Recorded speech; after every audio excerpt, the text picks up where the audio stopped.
Hey, welcome to YouTube Model Builders live show for May 16, 2015. First of all, a big apology to all of you out there waiting to hear us at 10 o'clock. We had a little bit of a technical glitch, but our good man Barry, Johnny on the spot, got it taken care of, so we're good to go. We want to welcome you to the one-year anniversary show. We tried to have Arnold Schwarzenegger, Barack Obama, Michelle Obama, Joe Biden, and the rest of the crew, but they couldn't make it, so we wound up having Mr. Bob Lacey from Long Shadow Trees with us, Brian 102256, Gino Sharp from the new what is it? The new Birmingham Beltline. Birmingham Beltline. Mike, well, we thought we were going to have Mike here. Well, I'll get into that in a minute. Kevin from Colorado Joint Line, Steve from Southern 88099, my man Barry, and his buddy Mike Dettinger, who's not on the camera right now. We're all coming to you live from our respective areas, and this is our one-year anniversary show. The gentlemen that you see on the show right here have all been involved with YouTube Model Builders since the conception, since the first show, and have been played a major part in being a part of this live broadcast when Model Man Mike started it. Model Man Mike was scheduled to be on this show, but due to personal and family business, he's presently back in the United States with his wife, taking care of some personal business. He would not be able to make it tonight. So our thoughts and our prayers go out to him and his family. With that said, tonight's show, there's really not a real topic on this show. It's just a general discussion of things, and also we're here, Bob Lacey's here, we're here to honor him. It's not the whole show for Bob. Bob, don't get a big head now, you know. But we just want to, at one point, we're going to have a presentation for Bob. But the rest of you guys that are out there in the community, we want to thank you for coming along for this ride. And we want to thank you for being part of this YouTube Model Builders community. As you can tell, our good friend Barry from Barry's Bench is not at his usual location. He's at someplace in New York State, undisclosed, in the Bat Cave someplace. Tell us where you are, Barry. We're currently at the home of our friend Dick Sengen on the Oil Creek Railroad here in Victor, New York. So he graciously has let us stay here tonight, and we are broadcasting live from his model railroad here. There is the Oil Creek Central. That is Dick on the left there, and Mikey on the right making the funny signs. Well, welcome aboard. Welcome aboard. Static. Yeah, you're coming a little broken up there, a little dragged there, Barry. Yeah, things are running a little slow tonight for everybody, I think, for some reason. Something must be going on with Hangouts.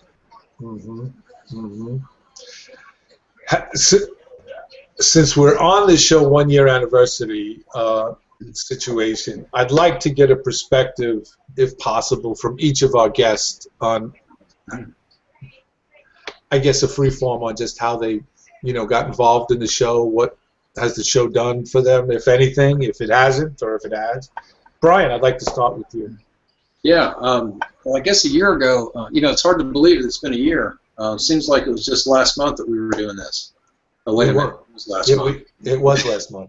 Oh, I thought time was really flying. But anyway, I guess, before the first show, Mike sent me an email and told me that he was trying to get this underway and asked me if I'd be a part of it. And, Mike told me he'd been watching my videos for years, and really enjoyed what I was doing. And I said, you've been watching me? I mean, you've enjoyed what I'm doing? And, I thought, I told him, I said, I thought you were the, you were the guru of plastic models. And so it was quite a surprise, but, I'm glad that I was asked to be a part of it. I really enjoyed, meeting everyone. I think that's the biggest advantage to being part of this, is that I've met so many great guys. Everybody's willing to share in the hobby and just enjoy the camaraderie. Good, great. Well, hey, it's really a pleasure to have you. It really is, and you've been a real asset to the show and to the community as well with your YouTube channel and everything. So. Gino? Yes, sir. I got started, I guess, talking to Model Man Mike about structure build videos, and he really got me started in that. And then when the YouTube Model Builders Live came along, I was actually a fill-in. I was not scheduled for the first show. That is correct. But made it in on the first show, and I've just been here ever since. But learned a lot, the camaraderie between everybody, the knowledge sharing. It has just been fantastic. It's a wonderful ride, and hope it continues for many years to come. Well, we thank you for being part of it as well, Gino. Your videos on weathering and now your new video on videos on the new project you're doing with the hand laying of the track is really spectacular. Really Thank you, sir. I appreciate that. Thank you. Kevin. Your mic's muted there, Kevin. There you go. Like Brian and Gino said, I was, got reached out by Model Man Mike and got me involved in the show, and ended up being on the first show, and then have been on several since. And I just really enjoyed it. It's a whole different aspect of the hobby. It's almost like being a member of a train club that extends globally. And it's nice, getting to chat with you guys occasionally and getting to see what you're working on the videos in between the hangouts and stuff. And it's just sort of a fun experience, and you guys have all been real supportive and very encouraging, and you're actually pushing me to kind of up my game and do some things that maybe I hadn't been planning on doing, or doing something a little bit better today. So it's a lot of fun, and it's pretty neat. Steve, thank you, Kevin, very much. I do appreciate that. Barry, before we move on to Steve, I just got a text. I don't know who it's 602 area code. He says if we guys are live, nobody's seeing us. We got 52 viewers here. Oh, okay. Then he's not seeing it. Ah. 602 is Phoenix, isn't it? I don't know, but anyway. Yeah, I mean, I wonder what link he's using, because if he's looking through the Google Plus page, maybe he can try it through the YouTube link instead. I posted both out on all the Model Builder sites and the other sites on Facebook. So if you can't get in through one, try the other link that was posted out there to see if they can get in. Kevin, I'm sorry that I interrupted you. I just want to thank you very much for being a part of this endeavor in this show, and your Colorado Joint Line has been a real inspiration to a lot of people on YouTube Model Builders and on the YouTube channel. Hey, Bill. Yes. Before we move on, I got to compliment Kevin on one aspect of his layout. Absolutely. I don't know if you guys have noticed, but the last few videos he's been showing the construction of his scene that has the bridge in it. Mm-hmm. He's the only guy that I've ever seen have roadkill on his layout.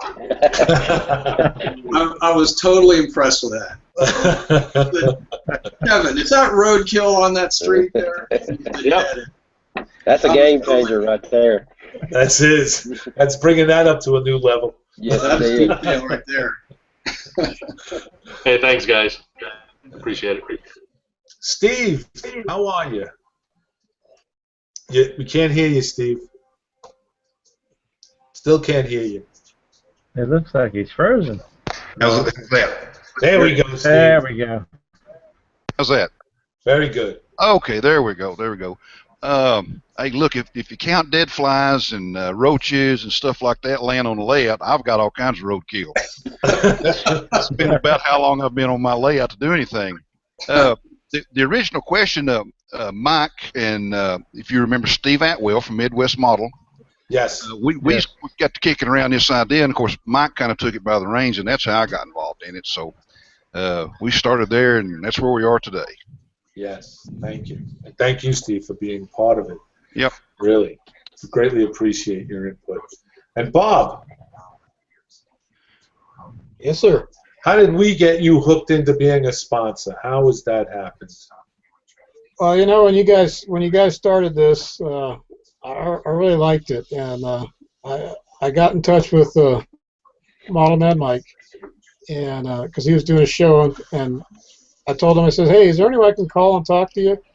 Which I did, and I didn't know I was talking to him in Germany, and we talked for a while. I told him about being a sponsor on the show and how I'd like to, donate some of my trees, to help prizes to make the show a little bit more exciting, and we've been doing it ever since, and we're glad that we've been a part of this show. I mean, it's been a really good thing.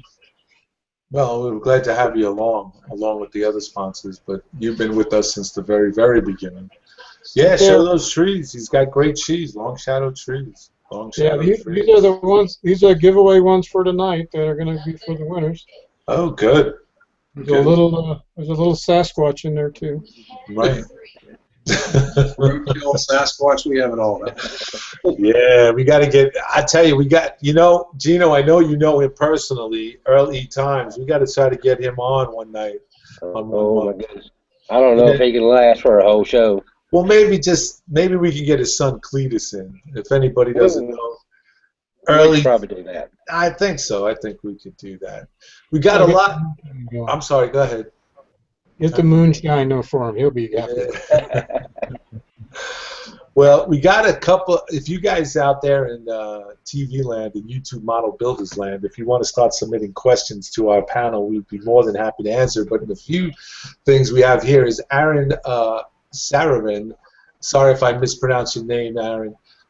Is not a question, but more of a huge congratulations on this one-year anniversary. Hope to be part of many more milestones to come. Well, thank you very much, Aaron. Appreciate it. Again, James from JLWI 2000. Hey, James, how are you? He says, congratulations on 1 year of a great collaboration. I can't stay long, but I felt it important to stop by and say, well done. Here's to many more. Well, thank you, James. It's greatly appreciated. Greatly appreciated. Aces 116, my man Ron in Australia. Congratulations to all the members that have kept this show going for us all to learn from, and all the members behind the scenes too. Here's to another year of sharing excellent ideas. Cheers from Ron down under. Well, thank you, Ron. Thank you very much. DH South Central Division, Bill Van Linton says, congrats. Best modeling railroad site on the net. Jason Volk, congrats, guys. SMX Scott McDonald says, congrats to all the members and thank you for all showing us some good ideas. Login Logos, congratulations to all involved. It takes a huge effort to put all this together, and you guys do it so well. So thank you, Bill, Barry, Mike, and others involved for doing this. Here's to another year and many more to come, and stuff like that. Sorry if I'm jumping ahead of you there, Barry. I don't mean to. That's all right. I'm just trying to keep up with you, Bill. I know. I hear you. I hear you. I hear you. But if you guys got any questions, I'd be more than happy to. The panel would more than be happy to answer them, as it is a general question. We also have Mike Dettinger here tonight, our DC guru, as well as Barry. So if anybody has any questions in the electronics area, I'm sure the other gentleman can handle it as well. But he's the reanimator, as he's affectionately known among his friends. And yeah, unfortunately, Bill, I've been giving away all my animated goodies. Yeah, well, there you go. Ray Bobel. Guys, even though I'm still new to YouTube Model Builders, I've greatly enjoyed being a part of this group, and thank you again for having me on last month. Not a problem, Ray. It's been a great, great collaboration with you. I'm so happy that you were able to get in. Donnie Dixon, my man Donnie from down in Pensacola, Florida. I'd like to, one, congratulate you guys on your show, and I just lost them, but that's all right. We got that one, Bill. William Brillinger, sorry, Bill, if I pronounced that wrong. I'm screwing everything up with. Congratulations from Precision Design on your 1 year anniversary. Well, thank you, Bill. Greatly appreciate that. Greatly appreciate that. So. Hey, Bill. Yes, sir. Got a question. Actually, since there's not a whole lot of questions in the queue, I'm going to take the opportunity to ask a question. Hey, Gino, you started hand laying track a couple months ago and stuff. Can you give me a rundown on how that's coming along and what tips, tricks you've learned, and if you would encourage others to hand lay track now that you've made the jump or not? Patience, patience, patience. It is actually going very well. In my opinion, you just can't really beat the look of the hand laid track, and I would recommend trying it. It's for some folks, and some folks it's not. You just need to take a stab at it, and see what you think. But I think once you get started with it, you'll really be impressed with it. Did you also do the switches with that, Gino, or did you?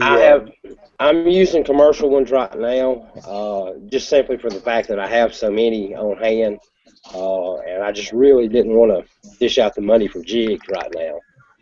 But at some point, I hope to come back and replace with some handmade turnouts. But I'm using commercial for now. Oh, okay. And how long? Oh, I'm sorry. Go right ahead. That's fine. Right. How are you attaching your rail to the ties? Are you gluing them, or using mini nails, or? I'm spiking. Spiking? Yeah. I use the micro engineering rail and their spikes. Code 83? Yes, sir. Very good. Good. Well, it looks fantastic, Gino. I appreciate it. Really does. A couple shots where you posted showing the flex track next to. There was one shot you had where you had flex track and your hand laid track all in the same shot. And you're right, you can really tell that difference, and it looks fantastic, man. I appreciate it, buddy. Thank you very much. Although I am having trouble calling your layout the Birmingham belt line or whatever now, as opposed to the Central City. Yeah, I know. Yeah. You went and changed the name on us, man. It was a little slight change, but the old Central City has been torn down, and we're working on a new one now. So hopefully it will be just as good or better. Now, are you still building that in the little outbuilding shed that you had moved in? I'm actually still in the room where the old layout was.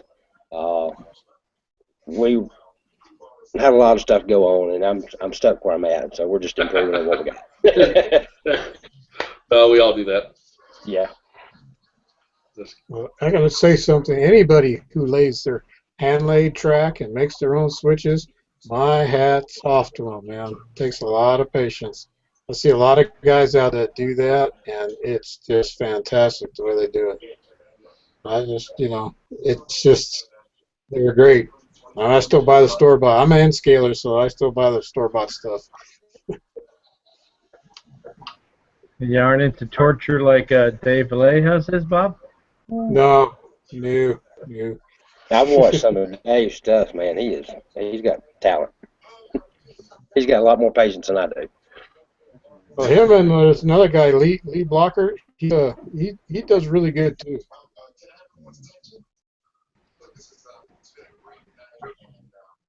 There's something to be said about hand laying track. I think it's not for everybody, but there is some sort of a Zen-like thing that goes on, when you're hand laying track.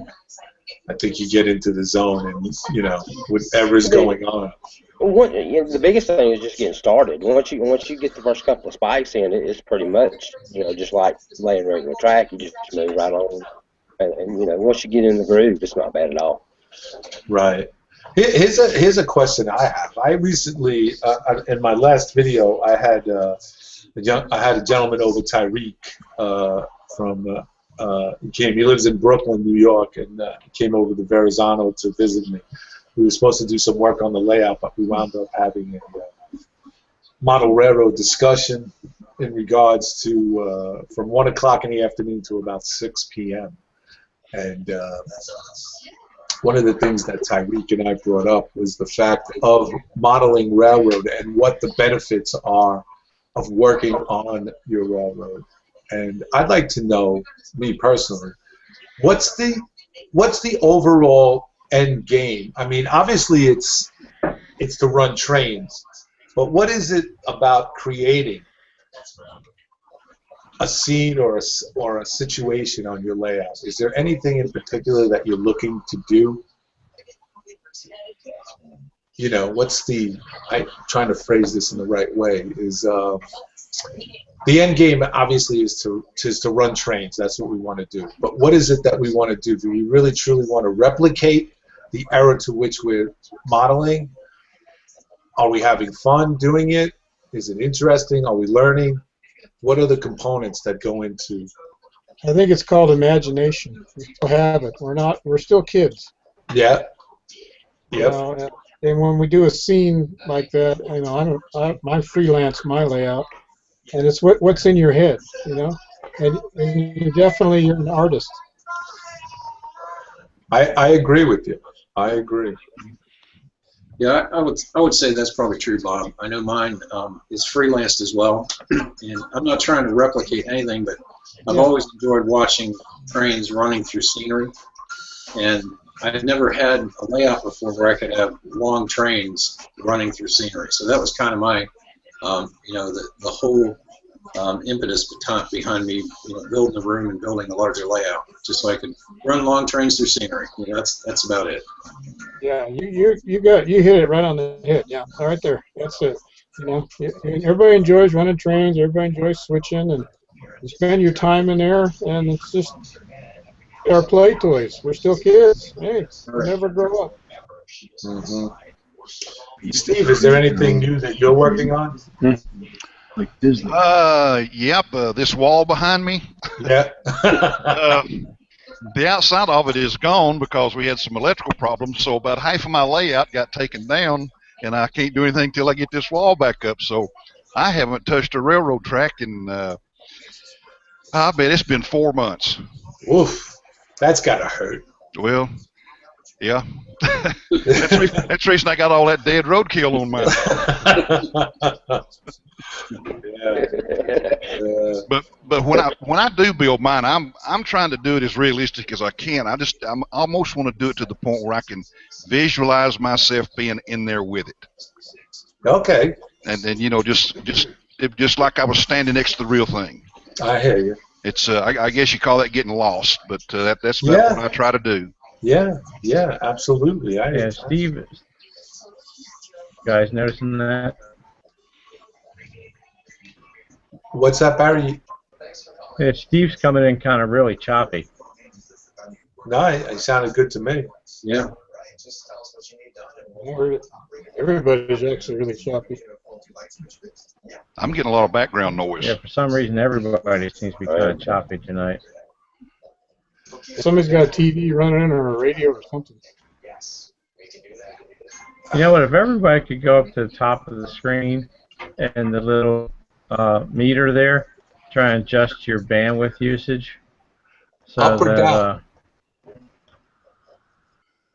a little cleaner. I moved it to the middle. Yeah, set it down to like low. See if that helps. Oh, look, Barry. How about that? Yeah, your camera's not showing up, Mike. Not cool.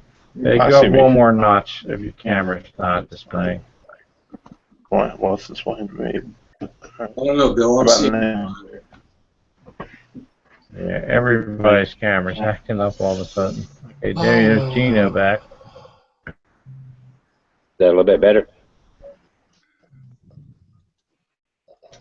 Uh-oh.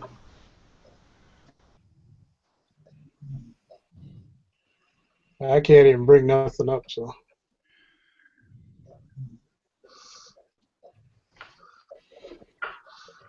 Here's a question from Donnie Dixon. He'd like to ask about custom building locomotives. Has anyone ever built one?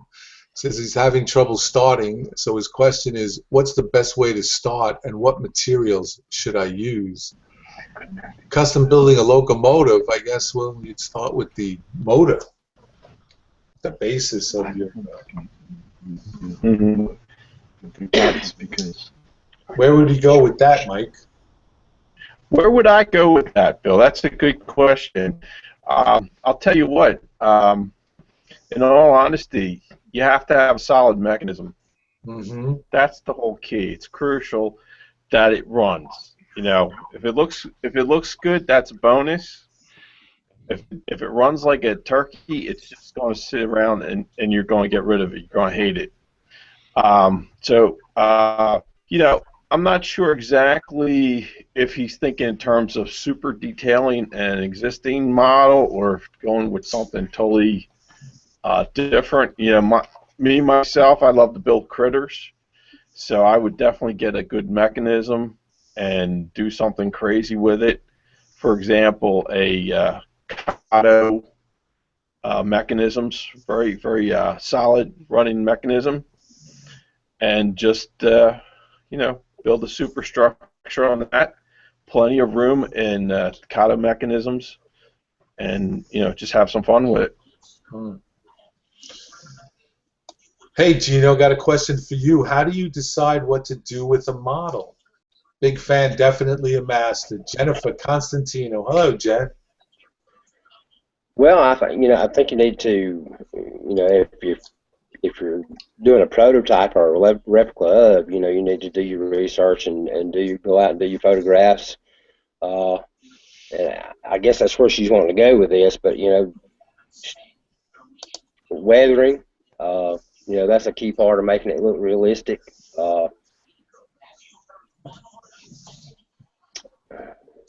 Trying to. He just died on us, Gino. Can you hear me now? Yeah, I can hear you now. Okay, yeah.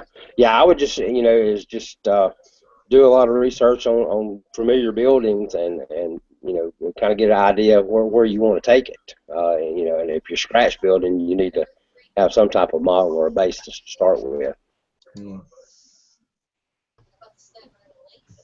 My connection. Yeah, now we can't hear you at all now, Gino. Can you hear me now? Now we can. You're very lagged. Very lagged. It's coming in broken up. Anyway, we'll just move on here. Scott. Hey, Bill, before we move on, let me kind of add to what Gino was saying too, because Gino actually wasn't sounding too bad to me. Oh, okay. I mean, No, he was coming in. I understand what you were saying. I understand exactly. No, I understand. Go ahead, Mike. Yeah, no, I think what we really need to do when we're building a model too, you have to do the research. You have to make it, as close to the prototype as possible. And we do have a variety of techniques. We go out, we measure buildings, we do drawings, we do the board by board construction, we do the weathering. But at the end of the day, it all comes down to time and place. We want to convey a sense of time and place with these buildings. So, so to really make the building accurate, it doesn't have to be 100% prototypical accurate, but it has to complete to display that sense of time and place. So somebody looks at it and says, "Oh yeah, I know that station. That's in Hatboro, Pennsylvania, or wherever." Right. Exactly. You just kind of want to design it to fit whatever scene that you're modeling. You want it to go with the flow of the scene. Yes, I agree. Yeah, I think what they were saying there, that's actually one of the key things is that you don't have to build a structure or build a scene and make it exactly prototypical, but what you want to do is capture the look and feel of the prototype scene you're trying to get to. Right. And you can do that, and you don't actually have to have the tracks exactly right and all the spacing exactly right and every single window exactly right on the building and everything. Because if you look at a scene, try and identify what are the key features of that. When you close your eyes or look away from it, what do you remember about that scene? Do you remember the steel archway, go walking into the building? Do you remember the bright trim that's on the building? Do you remember the way a switch is real interesting, or this odd track arrangement? But it's those elements that you remember when you're not looking at it. You definitely want to capture right, and then everything around it you want to fill in as best you can. And if you have to selectively compress that, you go ahead and do that. But when you selectively compress it, you want to make sure you keep those key elements that convey that look and feel, whether it's a building or an entire scene. Right. Right.